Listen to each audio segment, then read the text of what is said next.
Estatisticamente, o Brasil era o país em que mais se matava e mais se morria por armas de fogo. Isso mudou com o governo Bolsonaro. Mas especialistas não consideram essa queda de homicídios como resultante das políticas do governo Bolsonaro.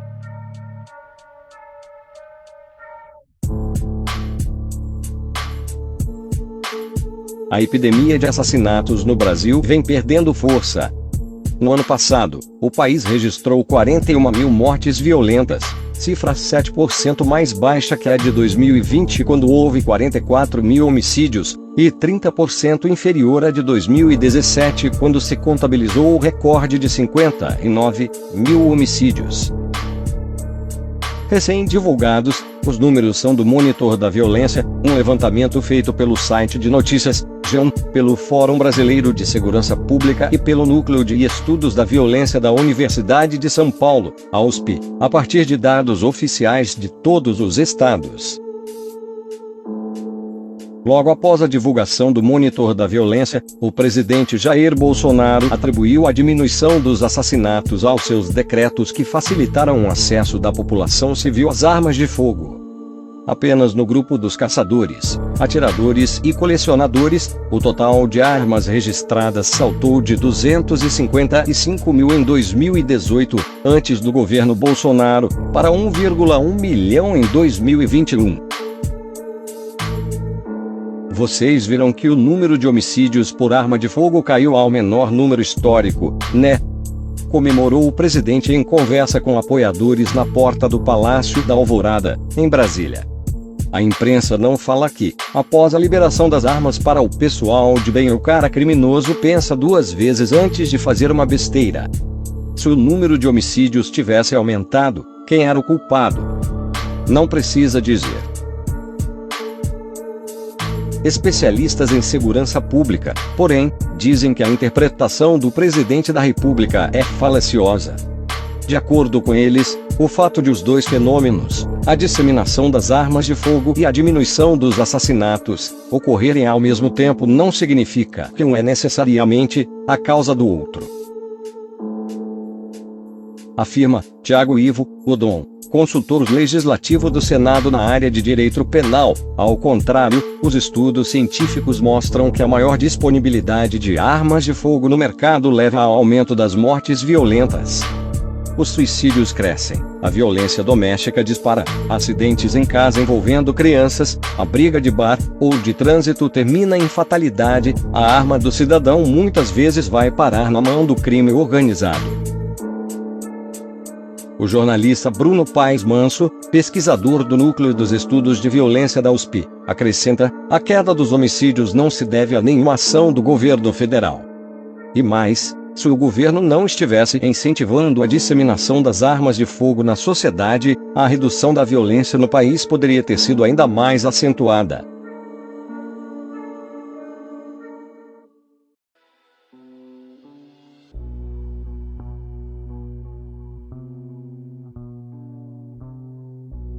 De acordo com Odon e Manso, a diminuição dos assassinatos se deve principalmente à crescente profissionalização do tráfico de drogas. As grandes quadrilhas entenderam que, para oferirem maiores lucros, é mais racional abandonar a velha estratégia de invadir e dominar o território alheio, em ações bárbaras que costumam deixar um rastro de mortes, e passarem a dividir o mercado com os concorrentes, convivendo de forma pacífica. A profissionalização do crime começou a ocorrer quando traficantes de São Paulo criaram na década de 1990, de dentro de prisões paulistas, o primeiro comando da capital, PCC. Ao longo do tempo, o modelo de negócios do PCC foi copiado por outras facções.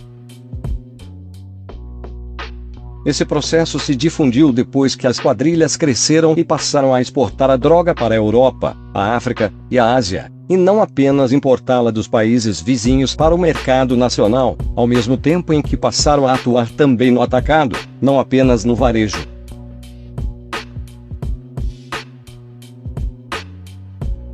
Apesar de terem criado regras para garantir um ambiente pacífico e previsível para os seus negócios, as facções nunca deixaram de se armar. O pico dos homicídios no Brasil ocorreu em 2017, justamente após haver um racha entre o PCC e o Comando Vermelho, explica Manso. Nesse momento, explodiram rebeliões e conflitos entre traficantes, com mortes dentro de presídios no Rio Grande do Norte, em Roraima, no Amazonas. Esses conflitos se reproduziram fora das penitenciárias, nos territórios das facções, e provocaram ainda mais mortes. Depois do banho de sangue, o PCC e o Comando Vermelho fizeram uma repactuação, acabaram com o mata-mata e a paz voltou, levando à queda que se vê agora nas estatísticas nacionais de homicídio.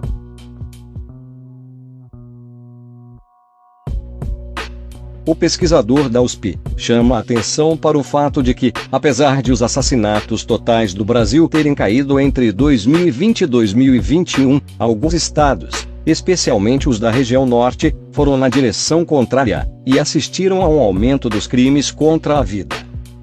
Em estados como São Paulo e Rio de Janeiro, a violência encontra-se relativamente baixa porque o mercado criminal, em razão da profissionalização, está equilibrado. Por outro lado, em estados do Norte e do Nordeste, as facções nacionais chegaram há pouco tempo e ainda encontram a resistência das gangues locais, que não querem perder espaço no tráfico. O resultado do desequilíbrio nesses mercados são os conflitos e os homicídios. O Brasil é o segundo maior consumidor de cocaína do mundo, atrás apenas dos Estados Unidos. Conforme Bruno Paes Manso, o narcotráfico é tão lucrativo que na região norte os criminosos já investem os lucros oriundos da droga em outras atividades ilegais, como o garimpo, a grilagem de terras públicas, a extração de madeira e o desmatamento por meio de queimadas, aproveitando-se da ausência do poder público, o que agrava a crise ambiental na Amazônia.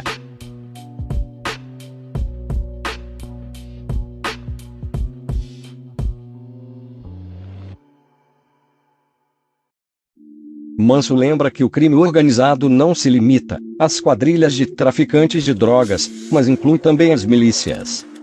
Grupos armados em geral compostos de policiais e outros agentes de segurança, na ativa ou fora de serviço, que expulsaram o tráfico de bairros pobres e assumiram o controle local, passando a extorquir dinheiro dos moradores. As milícias, assim como o tráfico, também disputam territórios e produzem violência. Estudos apontam que 72% do território da cidade do Rio de Janeiro está hoje sob o jugo de milicianos, 57%, ou traficantes, 15%. O bairro carioca de Santa Cruz é dominado pela milícia e tem uma das taxas de homicídio mais baixas da cidade, exemplifica Manso.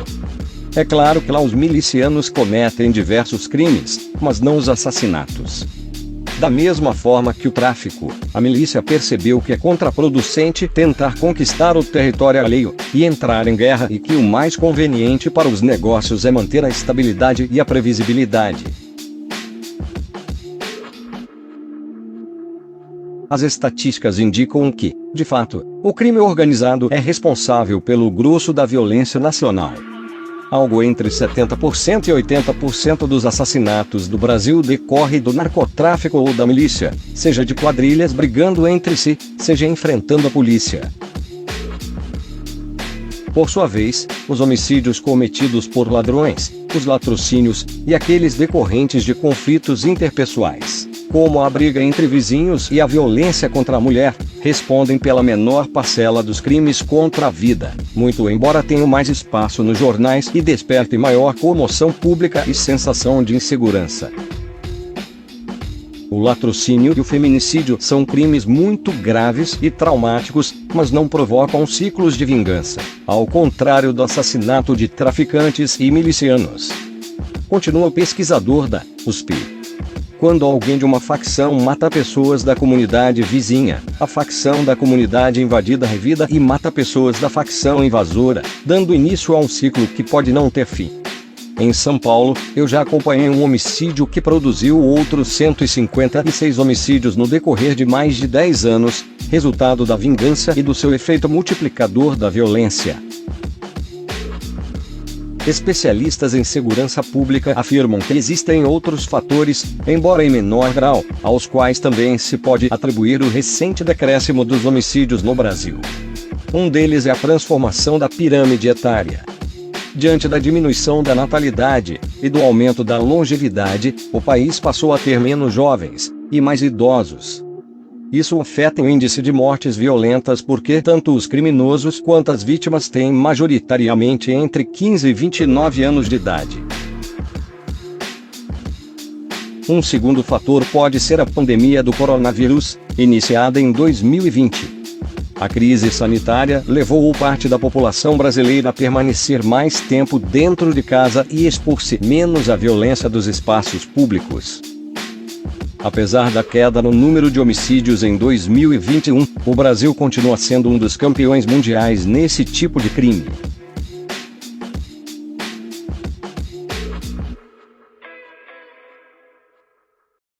Conseguindo desmistificar a falácia bolsonarista, podemos continuar.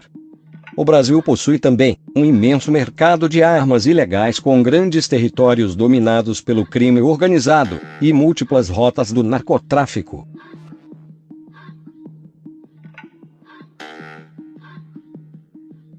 A sociedade civil organizada lutava por uma política de controle de armas partindo de demonstrações científicas mundiais.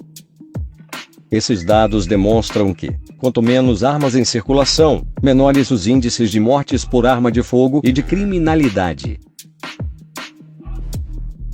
Tomando-se os mesmos registros do Ministério da Saúde, Weisselfis demonstrou que, entre 1979 e 2003, mais de 550 mil pessoas morreram no Brasil por conta de disparos de arma de fogo. Nesse intervalo de quase 25 anos, o Brasil assistiu a um aumento extraordinário em suas taxas de homicídios praticados com armas de fogo. As vítimas que caíram pela letalidade destes instrumentos aumentaram em 461,8%, enquanto a população brasileira cresceu 51,8%. Neste total, as mortes acidentais com armas de fogo experimentaram uma redução de 16,1%. Os suicídios com armas aumentaram em 75% e os homicídios com armas de fogo subiram em 542,7%. Os dados que usaram em 2003 para pautar o desarmamento também diziam que o mercado legal de armas abastece o mercado ilegal.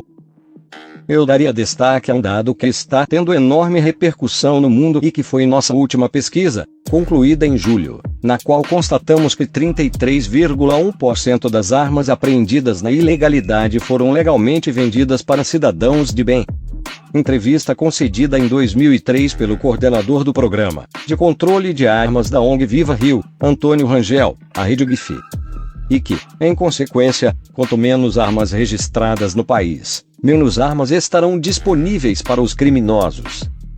O estudo de Dugan demonstrou que entre 1993 e 1998, o número de homicídios praticados com armas de fogo diminuiu 36% nos Estados Unidos, enquanto que os demais homicídios, sem arma de fogo, diminuíram 18%.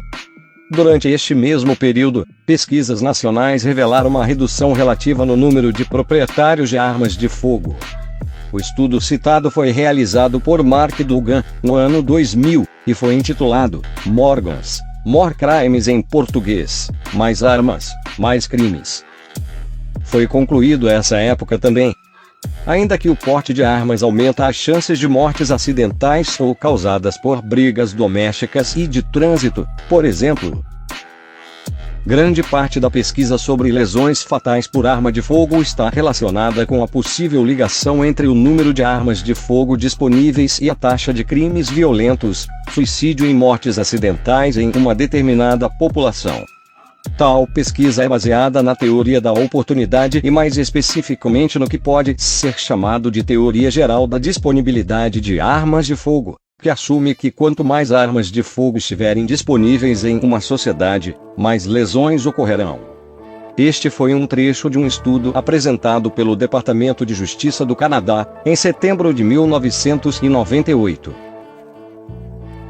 Como resultado desse debate em torno do tema, foi sancionada a Lei 10.826, em 22 de dezembro de 2003, conhecida como Estatuto do Desarmamento. Com o objetivo de reduzir a circulação de armas e estabelecer penas rigorosas para crimes como o porte ilegal e o contrabando, a lei manteve a comercialização legal no país, aumentando, contudo, o rigor para que uma pessoa possa adquirir uma arma ao criar diversos requisitos. Na contramão das evidências que mostram a importância do controle na redução de diferentes formas de violência e criminalidade, com uma sucessão de mais de 30 mudanças legislativas, Jair Bolsonaro cumpriu sua promessa eleitoral de armar o país. A questão do armamento aqui. Eu quero todo mundo armado. Povo armado jamais será escravizado. Bolsonaro usa essa falácia para armar a população. Mas sabe que isso é um conceito equivocado. Pois ele mesmo, militar treinado, estando armado, foi assaltado na década de 90 no Rio de Janeiro por 2 marginais. Essa mesma lógica serve para qualquer outro cidadão. Com o fator surpresa, de nada adianta ter uma arma. Em muitos casos, pessoas armadas tentam reagir a um assalto e não têm um final feliz.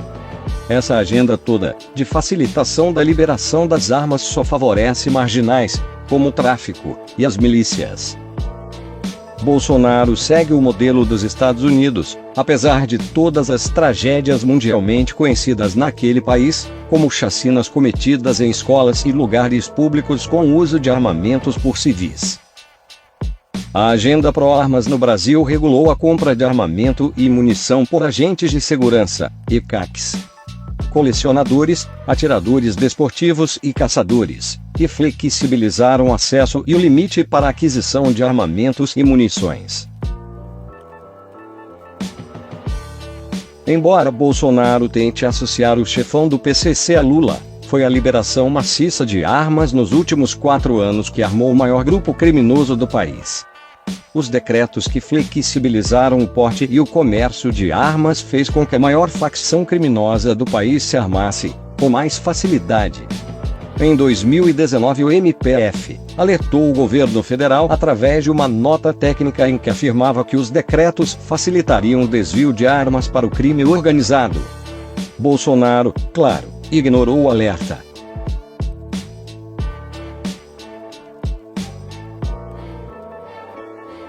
Agora, em 2022, o noticiário nos informa que o PCC tem utilizado metralhadoras e fuzis legalizados. Sim, graças a Bolsonaro, o crime organizado teve o acesso às armas facilitado. Com pouco ou nenhum controle e fiscalização no registro de CACs, agora o PCC pode comprar armas e munição legalizadas através de laranjas. Além disso, a cesta básica do crime formada por fuzis, carabinas e pistolas, ficou até 65% mais barata depois dos decretos de Bolsonaro. Vitor Furtado, o Bala 40, foi surpreendido pela polícia do Rio vendendo armas para bandidos. Tinha um arsenal com 26 fuzis e outras armas avaliado em R$ 1,8 milhão. Em São Paulo, no Lajeado, Zona Leste, os policiais do Departamento de Narcóticos, DENARC, encontraram um fuzil, carabina, 2 pistolas e 2 revólveres com Diego Isidório, de 35 anos, acusado de participar de um esquema de lavagem de dinheiro do primeiro comando da capital, PCC. Em Uberlândia, Minas Gerais, a Polícia Federal apreendeu na casa de um outro integrante do PCC 2 carabinas, um fuzil T4, 2 pistolas, uma espingarda e um revólver. Ocorridos em 3 estados diferentes, eles não são casos isolados e indicam uma nova forma de agir do crime organizado.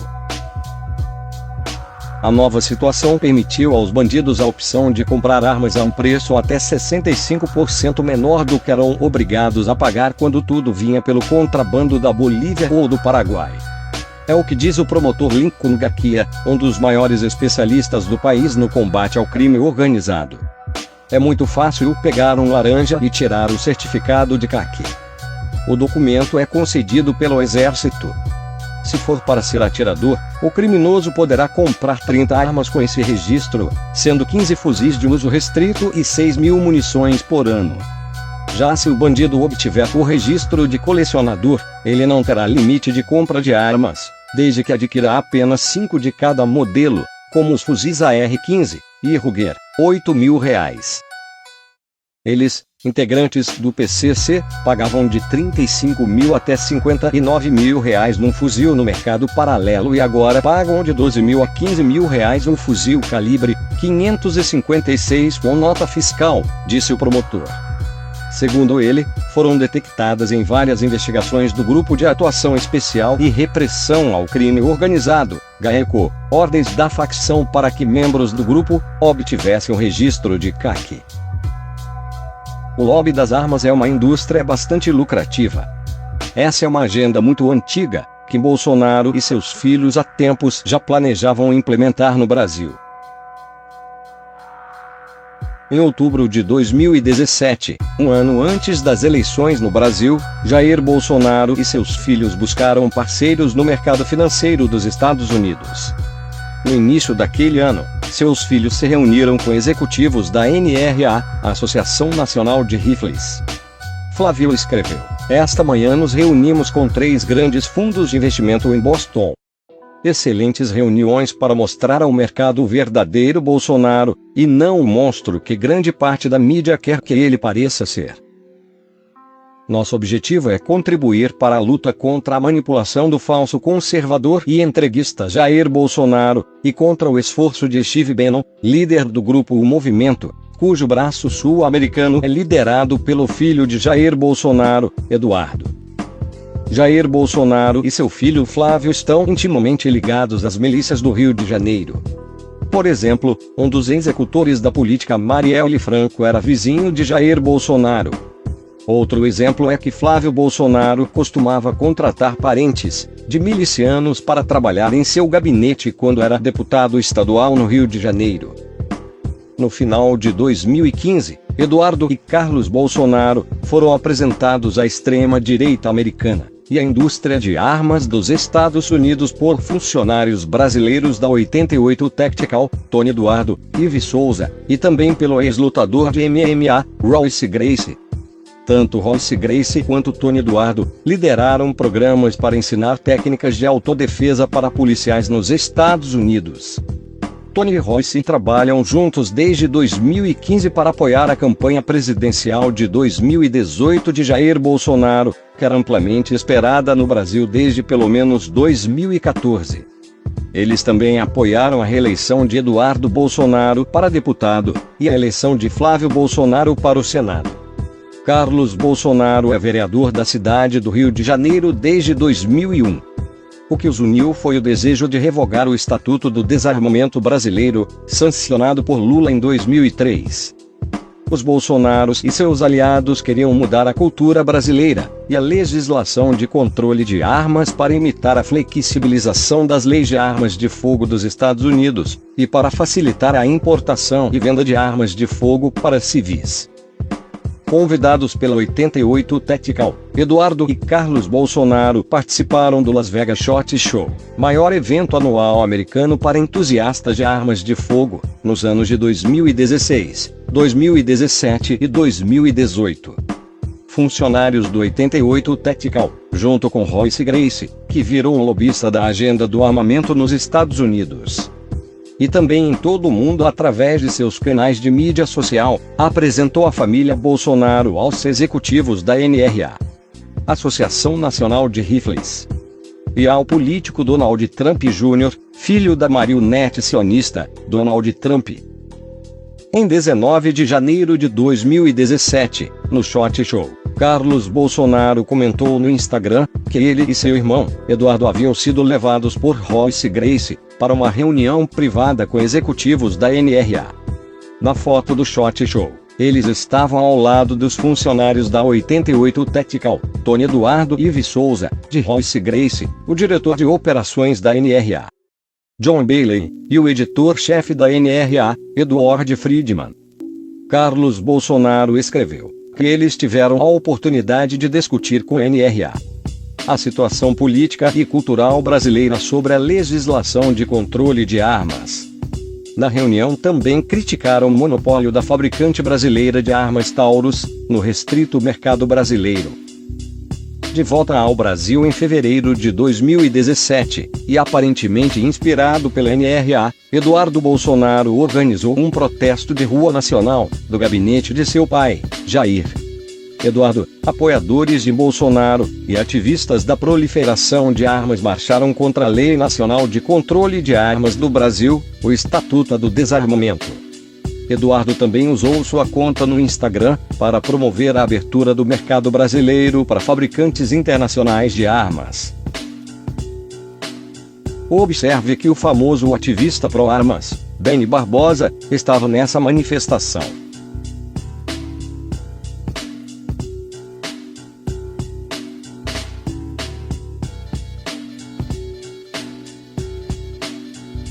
Em 5 de março de 2017, Eduardo Bolsonaro reclamou da fabricante brasileira de armas Taurus e recomendou a abertura do mercado brasileiro para armas importadas.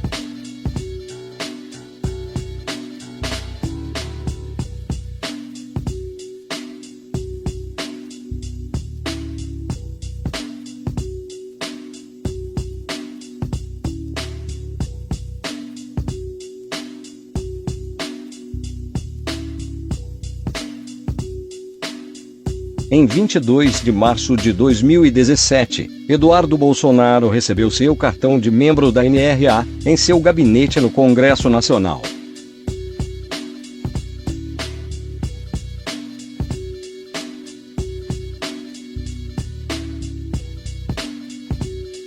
Em outubro de 2017, os Bolsonaros viajaram para os Estados Unidos em busca de uma parceria para a campanha presidencial do ano seguinte.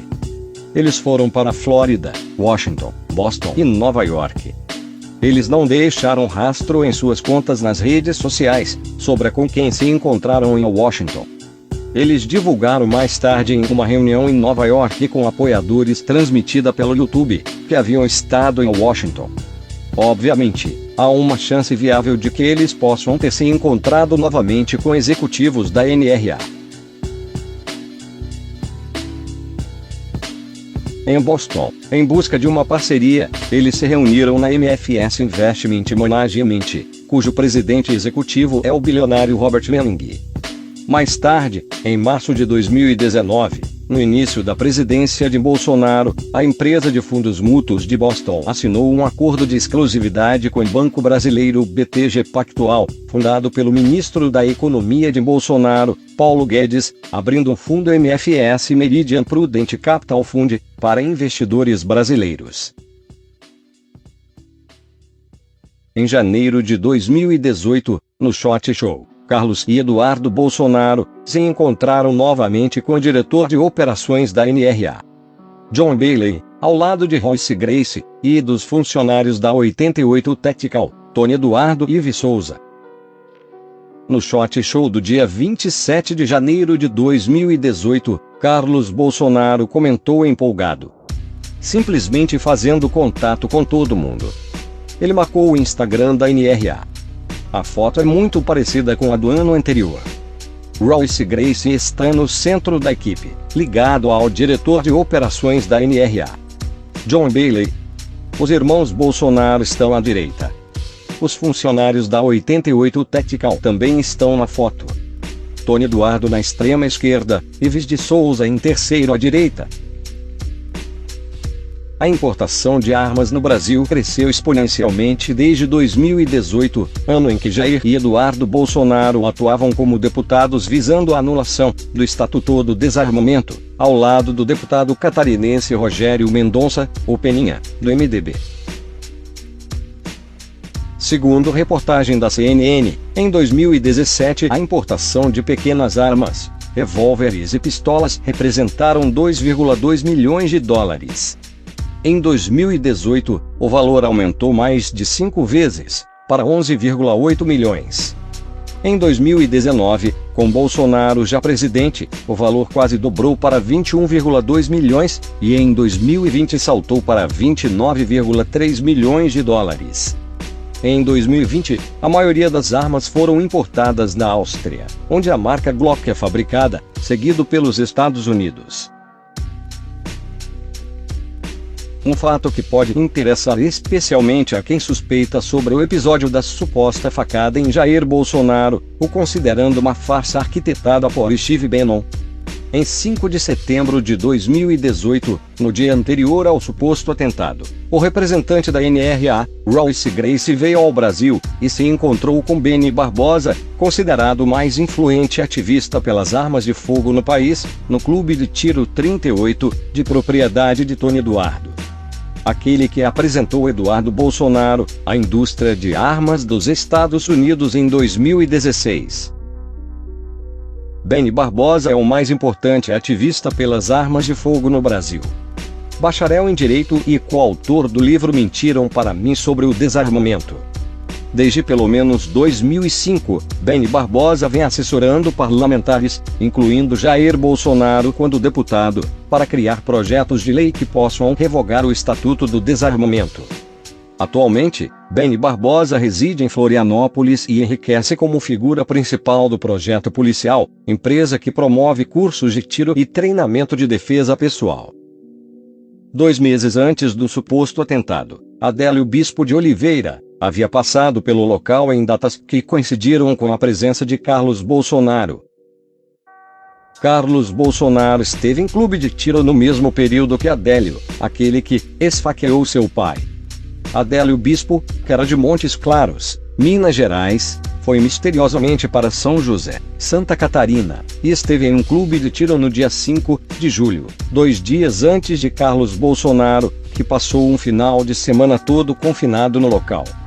O esfaqueador ficou em Santa Catarina até agosto, e de lá foi direto para Juiz de Fora, Minas Gerais, onde aconteceu o atentado, em setembro.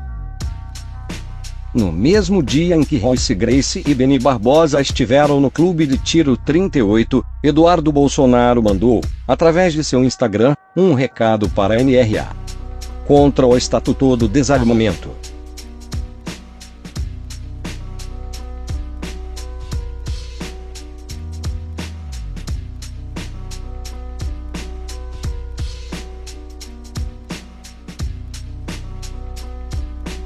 Nós do canal estamos muito preocupados com o futuro do país.